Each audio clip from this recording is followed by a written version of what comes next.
दोस्तों, Jain academy YouTube channel में आप सभी का स्वागत है। आज अपन पढ़ने वाले हैं पैरेलल आरसी सर्किट। एक अपन ऐसी सोर्स लेंगे, उसके पैरेलल में रेजिस्टेंस और एक कैपेसिटर ऐड करते हैं और वहाँ पर अपन पावर फैक्टर देखेंगे और करंट की वैल्यू देखेंगे कि किस प्रकार निकलती है और अपना एग्जाम में किस प्रकार क्वेश्चन पूछते हैं वो अपन इस वीडियो में डिस्कस करेंगे। ओके, तो करते हैं स्टार्ट। तो अपन सबसे पहले क्या किया कि हेडिंग डाली अपन ने पैरेलल आरसी सर्किट। तो पैरेलल में क्या करना है, आपको एक रेजिस्टेंस ऐड किया और एक कैपेसिटर ऐड कर लिया। यहाँ तक अपने पास कर लिया। अब अपने पास क्या कर रहे हैं कि सप्लाई दे रहे हैं, तो यहाँ से अपन सप्लाई दे दें तो सप्लाई दे रहे हैं अपन ऐसी सप्लाई दे रहे हैं, ऐसी सप्लाई दे रहे हैं। तो यहाँ से कोई करंट चल रही है आपकी आई, ओके, और यहाँ पर जो रेजिस्टेंस है वो आर है, यहाँ कैपेसिटर कितना है सी है, ओके। तो अब अपन जानते हैं कि यार एक कैपेसिटर और इंडक्टर इमेजिनरी पार्ट होते हैं, है ना। ये कौन सा भाग है, ये काल्पनिक भाग है और ये रियल पार्ट है। अब इनमें जो करंट आने वाली है वो देखो, ये करंट कहाँ तक जाएगी, यहाँ तक जाएगी। इसमें जो करंट जाने वाली है वो जाने वाली है आई आर माना, और इसमें जाने वाली है अपने पास आई सी जाने वाली है। कोई प्रॉब्लम नहीं है। तो अपन क्या करते हैं, यहाँ पर अगर क्या करेंगे कि केसीएल अप्लाई करें, या फिर अपन ऐसा कह सकते हैं कि यहाँ पर वेक्टर सम करें इनका करंट का, वेक्टर करना पड़ेगा, वेक्टर सम करना पड़ेगा। रीजन क्या है, क्योंकि यहाँ पर एक इमेजिनरी पार्ट है और यहाँ पर आपका एक रियल पार्ट है, और इमेजिनरी पार्ट को अपन किससे डिनोट करेंगे, आयोटा द्वारा डिनोट करेंगे। ओके, तो यहाँ से अपन देखते हैं कि आई इक्वल्स क्या जाएगा, आई इक्वल्स आई आर। अब बताओ कि रेजिस्टेंस जो है इसमें करंट और वोल्टेज क्या चलता है, एक एंगल में चलता है, एक एंगल में चलता है। तो मैंने यहाँ पर एंगल लिया 0, ओके, प्लस आयोटा। अब अपने क्या करना है, आई एल की वैल्यू फाइंड करनी है। अब जो इंडक्टर होता है, सॉरी कैपेसिटर होता है, इसमें क्या करती है, करंट 90 डिग्री वोल्टेज से आगे रहती है। तो 90 डिग्री वोल्टेज आगे रहती है तो कितना गया, प्लस 90, ओके। यहाँ से अगर जो ये अपन एंगल लेते हैं, ये ओनली फॉर अपने को निशान लेने के लिए होते हैं, माइनस आएगा प्लस आएगा, ओके। तो यहाँ से अपनी जो वैल्यू आएगी वो आएगी I equals I R plus iota I L, ये प्लस ले लिया मैंने यहाँ। अब अपने पास क्या करना है कि इस इक्वेशन से अपने को क्या फाइंड करना है, करंट की वैल्यू फाइंड करनी है। तो करंट की वैल्यू फाइंड करेंगे तो करंट की वैल्यू क्या आ जाएगी सर्किट में, टोटल करंट देखें, टोटल करंट आई क्या है आपका टोटल करंट। तो यहाँ पर देखें टोटल करंट, सर्किट में टोटल करंट कैसे फाइंड करना है, आई इक्वल्स क्या हो जाएगा, रूट में आई आर का स्क्वायर प्लस आई सी का स्क्वायर। ये आपके जो सर्किट में टोटल करंट है वो आ जाएगी, ओके। अब अपने क्या करना है, इम्पीडेंस फाइंड करना है।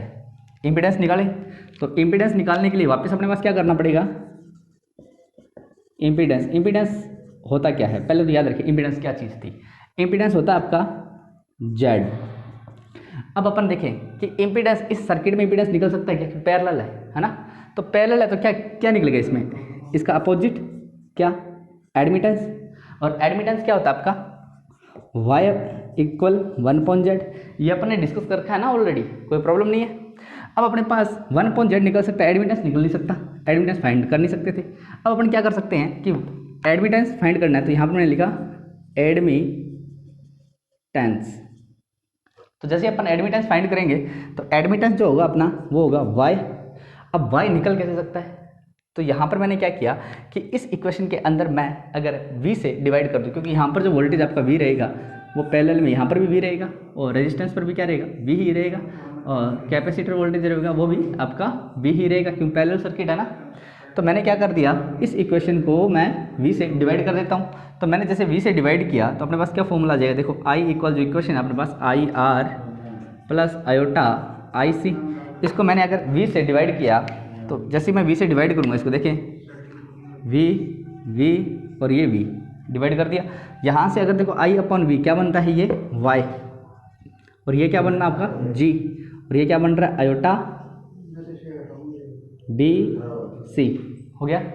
अब अपन क्या करेंगे, एडमिटेंस की वैल्यू फाइंड करते हैं। तो एडमिटेंस कैसे निकलेगा, y इक्वल्स रूट में जी स्क्वायर प्लस बी सी का होल स्क्वायर। अगर अपने को क्या करना है, इस सर्किट में क्या निकालना है, एडमिटेंस निकालना है, तो उसका डायरेक्ट फार्मूला याद रखना अपने पास ये होता है।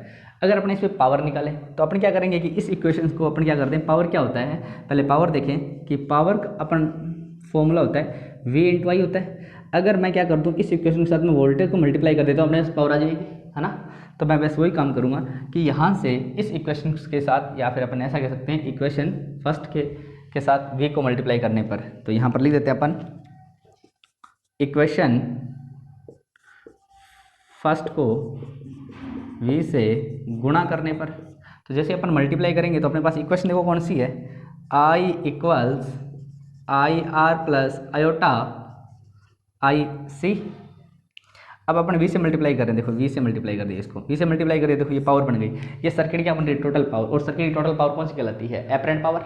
तो यहाँ से अपने पास डाटा आ गया, एपरेंट पावर को ऐसे डिनोट करते हैं, और यहाँ पर v और i से कौन सी पावर बनेगी, यहाँ पर पावर कौन सी ड्रॉप होती है, real power p plus iota. यहाँ पर कौन सी पावर ड्रॉप होती है, रिएक्टिव पावर ड्रॉप होती है। तो रिएक्टिव पावर को किसे डिनोट करते हैं, q, c से कैपेसिटर है तो कैपेसिटी और रिएक्टिव पावर आ गई। ओके, तो यहाँ से अगर अपन वैल्यू निकालते हैं तो s इक्वल्स क्या हो जाएगा आपका, root P square plus Q C का स्क्वायर। ओके, तो आपको टोटल पावर का फॉर्मूला आपको याद रखना है। तो यहाँ से अपने को 3 फॉर्मूले याद रखने हैं और इन्हीं से अपन क्या करेंगे, क्वेश्चन सॉल्व करते हैं। ओके, अभी अपन देखते हैं पावर फैक्टर के बारे में कि इनमें पावर फैक्टर अपन किस प्रकार से फाइंड कर सकते हैं सर्किट में। तो आप पहले स्क्रीनशॉट लीजिए, फिर अपन देखते हैं पावर फैक्टर। अब अपन देखते हैं कि इस सर्किट में पावर फैक्टर देखते हैं। अगर अपने को पावर फैक्टर निकालना है तो देखें, पावर फैक्टर अपन किसे डिनोट करते हैं, cos फाई के द्वारा। तो cos फाई इक्वल क्या हो जाएगा, अपने को एक चीज़ याद रखनी है, सिंपल सा मेथड है जो अपने पास एग्जाम पूछा जाता है कि पावर फैक्टर के फॉर्मूले पूछे जाएंगे।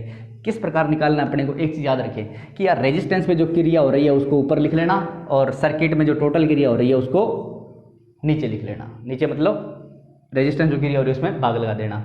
तो कैसे करेंगे, देखो रेजिस्टेंस पर क्रिया क्या हो रही है, पहले तो देखो रेजिस्टेंस पे जो आपकी करंट आ रही है वो कितनी आ रही है, आई आर आ रही है।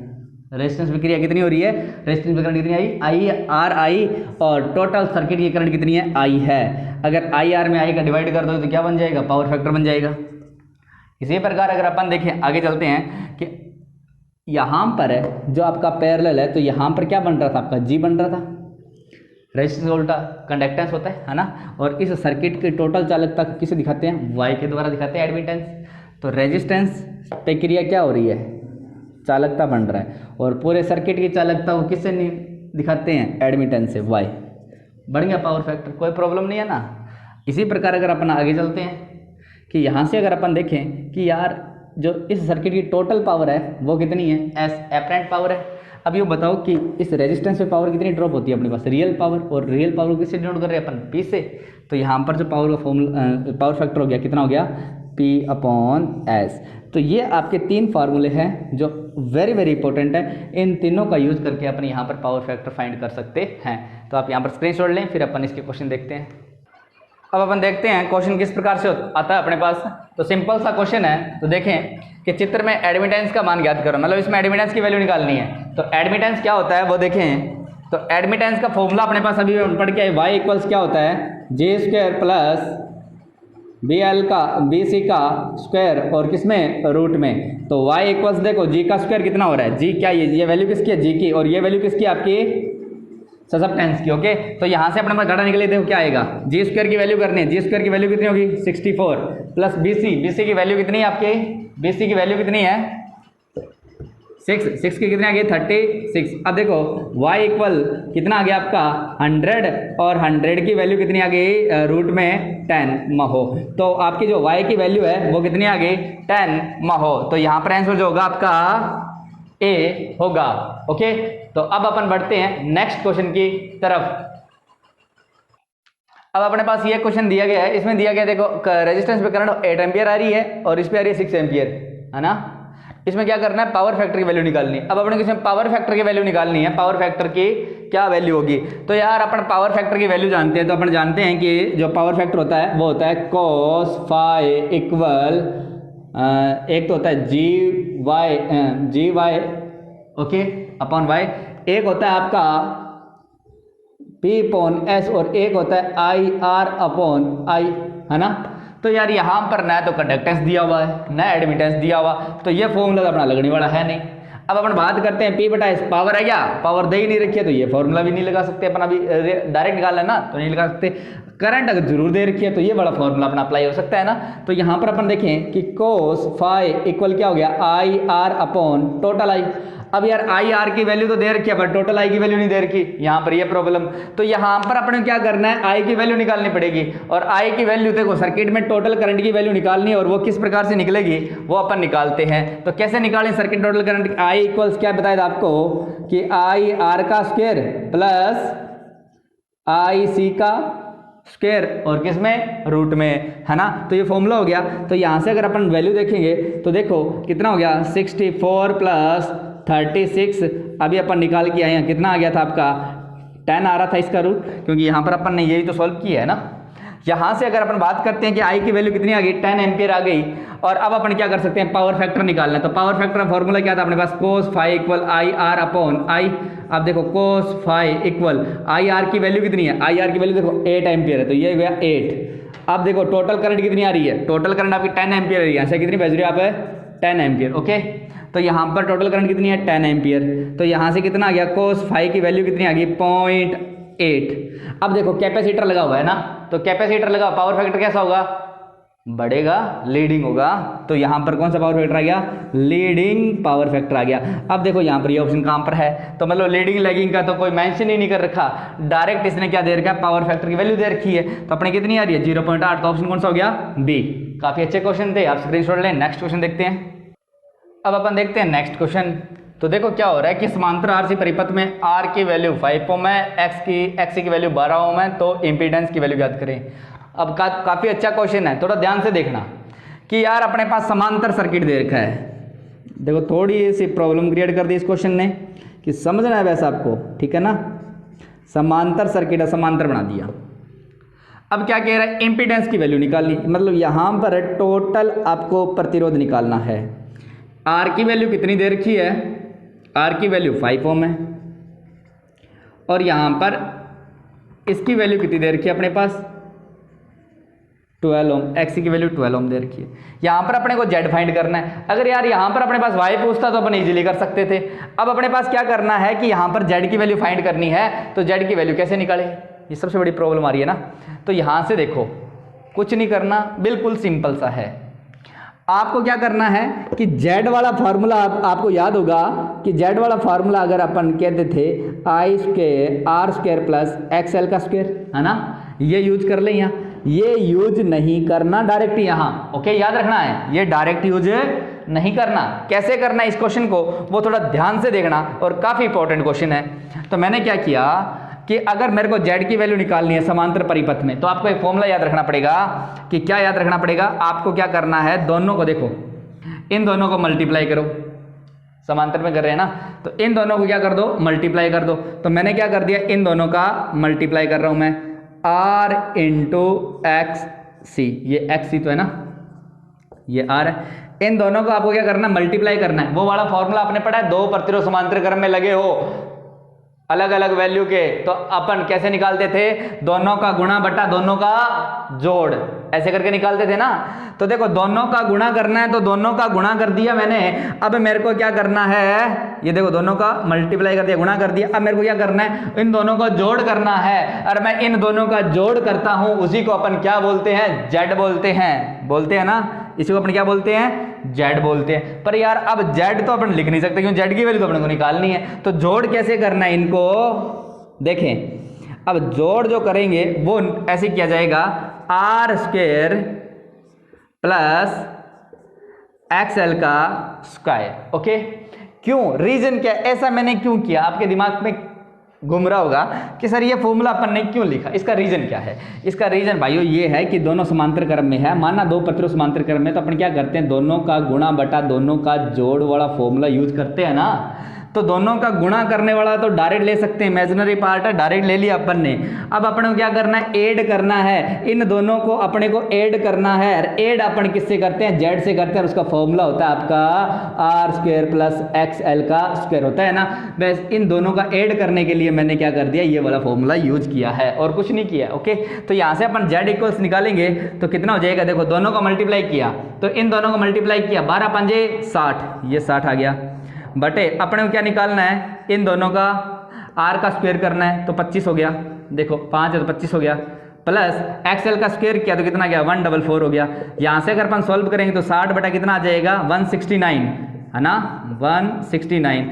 अब देखो 60 में अगर मैं 169 किसका स्क्वायर होता है 13, है ना, तो 13 से अगर मैं डिवाइड करता हूँ तो मेरा कितना पे जाएगा 13 चौके 52, 4 और पीछे बच गए 8, तो 6 भर गया, तो ये आ गया आपका 4.6 ओम आ गया। तो यहाँ पर ये आपका आंसर हो जाएगा। ओके, अगर आपने को दिमाग में नहीं आ रहा कि सर ये बड़ा फॉर्मूला हमें दिमाग में नहीं बैठ रहा, है ना, दिमाग में नहीं बैठ रहा कि हम डायरेक्ट ऐसे है तो थोड़ा मामला बैठ नहीं रहा, तो आप एक काम कीजिएगा कि आपको जेड की वैल्यू निकालनी है ना, समांतर परिपथ में, तो आप एक यूज़ करें फॉर्मूला कि इसी से ऐसे भी निकाल सकते हो आप। मैं दूसरी ट्रिक बता देता हूँ आपको कि जेड की वैल्यू अपने को निकालनी है ना, तो जेड की वैल्यू निकालनी है। जेड किस में लगा हुआ है आपका समांतर में लगा हुआ है ना, तो समांतर में लगा हुआ है, तो अब आपको क्या करना है कि रूट लगाना है 1/r का स्क्वायर प्लस 1/xc का स्क्वायर करके निकाल लेना, आपका आंसर जो है वो सेम ही आने वाला है। ओके, तो आप इस फॉर्मूले से भी कर सकते हो, आप इस फॉर्मूले से भी कर सकते हो। इससे कैलकुलेशन थोड़ी इजी थी, मैंने इसीलिए इससे कर दिया। ओके, आप इससे भी ट्राई करके देखें, आपका आंसर आएगा। अब चलते हैं आगे, नेक्स्ट क्वेश्चन तरफ चलते हैं। समांतर आरसी परिपथ में कुल धारा ज्ञात की जा सकती है। यार समांतर परिपथ दे रखा है, कुल धारा ज्ञात कैसे की जा सकती है वो देखें। अपन बात जानते हैं कि जो कुल धारा होती है वो कैसे ज्ञात की जाती है, V/Z के द्वारा की जाती है ना। ये कब की जाती है, जब आपका कौन सा सर्किट होता है, सीरीज सर्किट होता है। पर यहां पर तो बात तो कर रहा है वो किसकी, समांतर की। तो यहां पर अपन क्या कह सकते हैं, समांतर में अपने पास क्या आता है, एडमिटेंस आता है ना, तो इसको अपन क्या सकते हैं Y = V × 1/Z लिख सकता हूं मैं, आपको समझाने के लिए लिख रहा हूं ये, है ना। तो अब अपन 1/Z को अपन ने पढ़ रखा है, क्या कहते हैं, एडमिटेंस कहते हैं। तो I = क्या हो जाएगा VY, I की वैल्यू V और वोल्टेज और एडमिटेंस को मल्टीप्लाई कर दे तो अपने पास क्या आ जाएगी, करंट की वैल्यू आ जाएगी। और कौन सी हो जाएगी यहाँ पर V × Y, तो V × Y वाला ऑप्शन आपका सी हो जाएगा। बिल्कुल सिंपल सा है, स्क्रीनशॉट लें आप। अब अपन देखते हैं ये क्वेश्चन कि प्रतिघात का व्युत्क्रम होता है। काफ़ी अच्छा क्वेश्चन है कि यार अपना कह रहा है कि प्रतिघात को देखो क्या कहते हैं, प्रतिघात रिएक्टेंस बोलते हैं ना। रिएक्टेंस x का अपोजिट क्या होगा, ससेप्टेंस होगा। तो याद रखें कि प्रतिघात का व्युत्क्रम होता है ससेप्टेंस, ये ओके। ये तो है आपका रिएक्टेंस, किसका ये रिएक्टेंस का उल्टा। अगर आपसे पूछे कि एडमिटेंस किसका उल्टा है, ये ऐसा भी तो आ सकता था क्वेश्चन, चांस थोड़ी ना था। एडमिटेंस किसका उल्टा है, तो याद रखें इम्पीडेंस का उल्टा होता है, मतलब जेड का उल्टा होता है। इसको किससे डिनोट करते हैं, वाई से। इसको किससे डिनोट करते हैं, बी से। ओके, कंडक्टेंस किसका उल्टा होता है, प्रतिरोध का। किससे डिनोट करेंगे, आर से। कंडक्टेंस किससे करते हैं, जी से करते हैं। प्रतिरोध का उल्टा क्या होता है, कंडक्टेंस होता है। ये वो सेम ही तो होगा, कंडक्टेंस किससे डिनोट करेंगे, जी के द्वारा डिनोट करेंगे। जो अपना आंसर क्या था, प्रतिघात का व्युत्क्रम क्या होता है, ससेप्टेंस होता है। ओके, तो याद रखें कि यार आपका इसी क्वेश्चन पे फोकस तो ना करना है, इस पे जो आपके ऑब्जेक्टिव दिए गए थे उन सारों पे फोकस करो ना। कि ऐसा भी क्वेश्चन आ सकता था कि प्रतिघात का पूछा है तो ससेप्टेंस, अगर यूं पूछ लेता कि एडमिटेंस का उल्टा क्या है, इम्पीडेंस, ऐसा भी तो आ सकता है। इम्पीडेंस का उल्टा क्या है, एडमिटेंस। प्रतिरोध का उल्टा कंडक्टेंस, कंडक्टेंस का उल्टा प्रतिरोध। ओके, तो ये सिंपल से क्वेश्चन थे। आगे चलते हैं नेक्स्ट, समांतर आरसी परिपथ में सप्लाई करंट की वैल्यू 10 एम्पियर है। काफी अच्छा क्वेश्चन है। देखें एक सेकंड, डायग्राम बनाना पड़ेगा अपने को। आरसी सर्किट है ना, तो यहाँ पर मैंने आर बनाया और यहाँ पर मैंने सी बनाया। अब देखो क्या कह रहा है कि आरसी सर्किट में टोटल करंट की वैल्यू दे रही है ना। टोटल करंट की वैल्यू कितनी है, 10 एम्पियर। यहाँ पर ये 10 एम्पियर चल रही है। रेजिस्टेंस में कितने आ रही है आपकी, 8 एम्पियर आ रही है। अपने निकालनी किस में है, आई सी की वैल्यू निकालनी है। बिल्कुल सीधा सा फॉर्मूला है, याद है आपको कि आई इक्वल्स क्या होता है, रूट में आई आर का स्क्वायर और क्या होगा, आई सी का स्क्वायर। तो आई इक्वल, आई की वैल्यू पुट करो ना, आई की वैल्यू कितनी है 10 इक्वल्स रूट में आई आर की वैल्यू कितनी है, देखो 8 है, 8 का स्क्वायर कितना 64 प्लस आई सी का स्क्वायर। अब देखो यार मैं यहाँ से ये रूट हटा रहा हूँ, ये रूट हटा दूँ।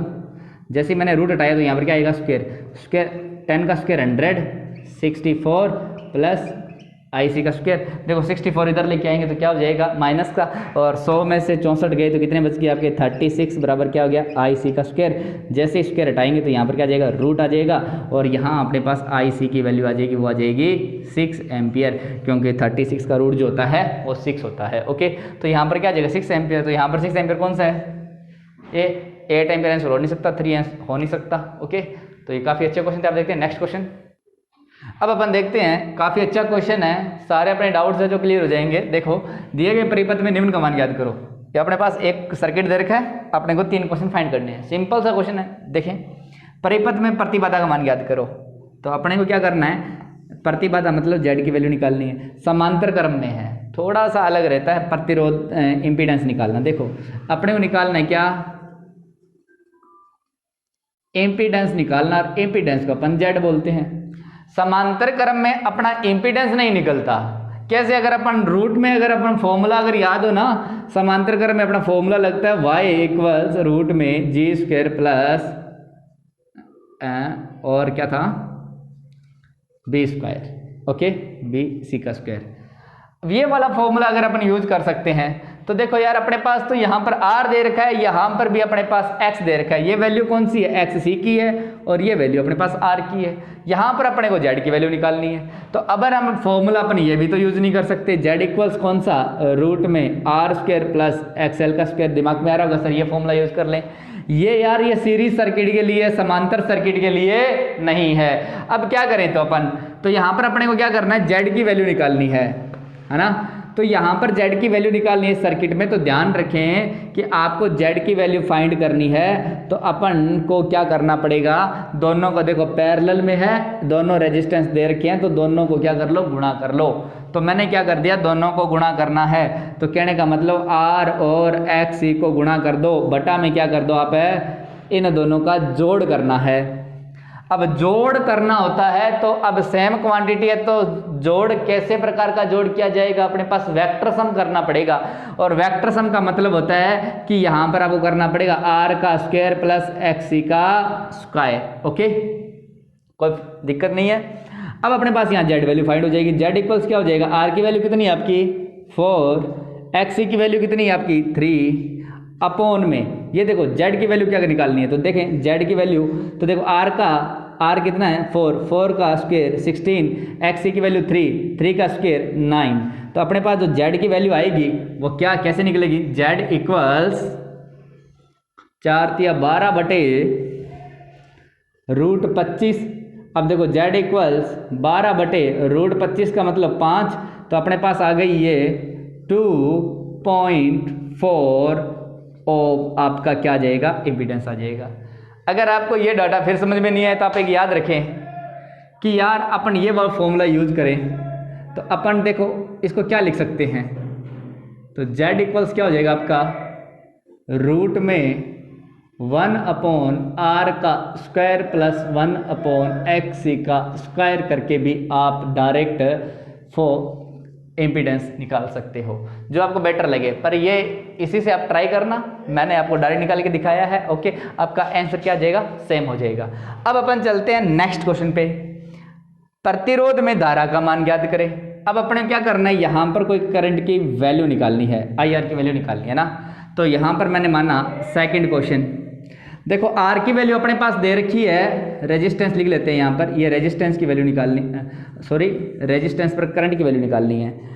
IR इक्वल फाइंड करना है। तो मेरे को पता है कि R की वैल्यू कितनी दे रखी है अपने पास, 4 दे रखी है। तो वोल्टेज कितना आएगा, देखो ये जो आपका समांतर में वोल्टेज सेम रहता है, यहाँ पर कितना वोल्टेज सप्लाई है 200, तो यहाँ पर भी वोल्टेज कितना रहेगा 200। तो V की वैल्यू कितनी आ गई आपके पास है 200। I की वैल्यू निकालनी है तो क्या हो गया V/R इक्वल क्या हो जाएगा आपका 200/4, कितने में चला गया 50 एम्पियर। No problem. अब अपने पास इसी प्रकार क्या करना है, समांतर परिपथ में धारा का मान ज्ञात करना है। मैं इसको यहीं सॉल्व कर देता हूं। तो देखो कैसे करेंगे, अपने पास देखो XC की वैल्यू देगी है, जो वोल्टेज यहाँ पर होगा वही वोल्टेज यहाँ पर होगा, वही वोल्टेज कहाँ होगा, यहाँ पर होगा समांतर में। तो अपने पास जो V की वैल्यू है वो है 200 और XC की वैल्यू है अपने पास 3। तो आप क्या को करना क्या, अपने को I फाइंड करना है, IC फाइंड करना है। तो क्या हो जाएगा आपका IC equal V upon XC। तो IC इक्वल कितना हो गया 200 अपॉन 3 एम्पियर, आपका आंसर हो जाएगा। ओके, काफ़ी अच्छा क्वेश्चन था। तो यहाँ तक अपन ने सारे क्वेश्चन सॉल्व किए हैं और आप इसका स्क्रीनशॉट ले पहले। तो अपन ने इस वीडियो में पैरेलल RC के जितने भी क्वेश्चन बनते हैं वो अपन ने सॉल्व किए हैं। तो अगर फिर भी अगर आपको कोई प्रॉब्लम आती है तो आप मेरे कमेंट सेक्शन में कमेंट करके मुझसे पूछ सकते हो।